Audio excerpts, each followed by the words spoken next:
Hi, I'm Kirsten, and today we're going to be making Mendl's, the ultimate Wes Anderson treat. I'm a huge fan of Wes Anderson's films, the Grand Budapest being in my top 3 among Moonrise Kingdom and Fantastic Mr. Fox. So I wanted to express my love for Wes Anderson and fulfill a wintry type craft. The Grand Budapest Hotel is one of the most beautiful Christmas-y movies that I like to watch. It's not centered around Christmas, but it does take place in winter. And if you are looking for pastel wintry wonderland dreams, this is where they come true. So I decided to make a sort of interpretation of my own Mendl's uniform. And for those of you who don't know, Mendl's are the featured pastry shop in the film. They're absolutely gorgeous. They are whimsical and they look like eating a cloud. I mean, they're amazing.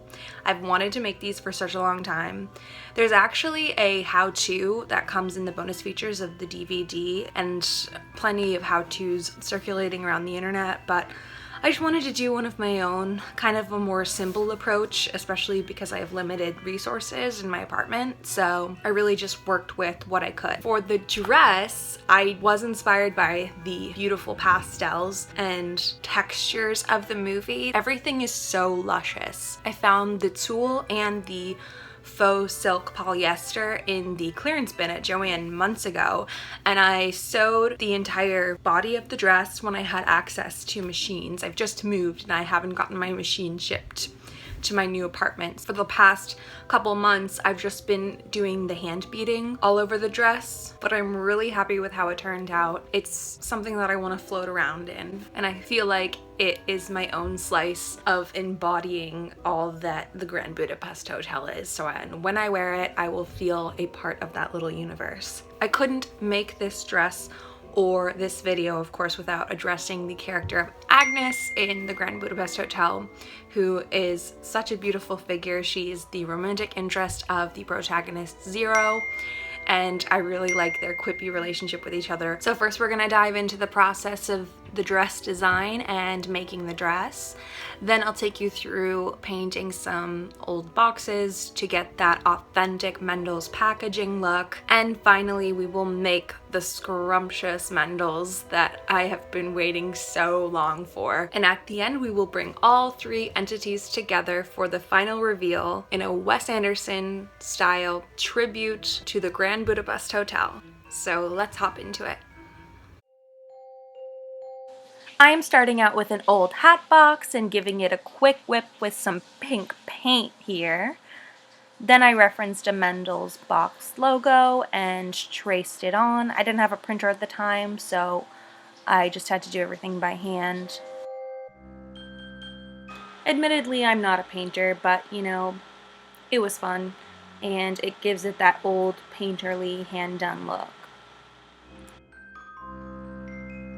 These are the materials I started out with, and since I decided I wanted to do some beading on this project, I went ahead and did a sketch to kind of plan out how that would look. I actually constructed this headpiece first. I used cardboard from a cereal box and some foam, and then just layered the fabric on top with the beading. And here's the body of the dress. I didn't get footage of making that part, but it's pretty simple. I just used sort of a Frankenstein of some patterns that I'd already drafted from my time at college, and then what really took the longest was the beading. I would say each little cluster of beads took about 6 minutes when I timed it, so this has been a long time in the making. I finished all the beading on the dress last night, and I'm pretty happy with how it came out. I think it was a long process, but it was worth it, and I definitely want to do beading on my garments more in the future. Today, we're gonna go to the craft store just to get some supplies to make the actual Mendl's pastries. I don't have an oven where I live anymore, so we're gonna have to make do with that and cheat the system a little bit, but I think we'll still come out with something tasty and cute. That's the goal, so let's go. So I'm on the way to the craft store and stopped at Dunk's for a pretty large sugar plum macchiato, and I had one of these the other day. I still don't really know how I feel about it, but mostly I just got it because I felt like it fit with the theme of this video. Sugar plum macchiato, Mendl's wintry pastel flavor. Just, yeah, it's weird. It's like berry coffee. I'm kind of into it for a winter treat. So at the craft store, my main goals are to get some paper doilies, maybe some pastry paper, and some toothpicks or straws, so that when I'm building the little like structures of the Mendls, so they'll stand upright. So let's go.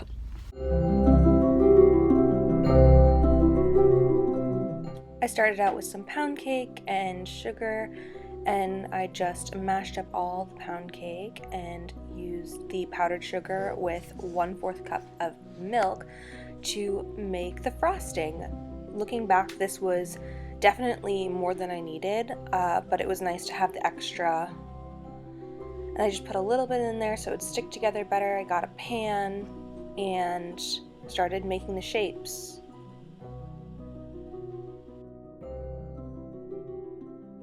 At this point, they seriously looked like chicken nuggets, so I put them in the freezer while I prepared all the frosting, just so that they would maintain their shape a little better. And here I am just mixing all the colors. I went with a pastel purple, mint, and pink. I used to work at a bakery, and we would generally sort of eyeball the frosting's texture just by making sure that it was runny enough, but thick enough to maintain that like solid state. Also, I was watching Dash and Lily on Netflix the whole time that I was decorating these, and that was super fun and festive. It was really cute. I'd heard of it before, but I was surprised at actually how much I enjoyed it. I finally went in with the finishing touch of some white decorations on top to give it that elite Mendl's tasty look.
Thanks for watching, and I'll see you in the next one.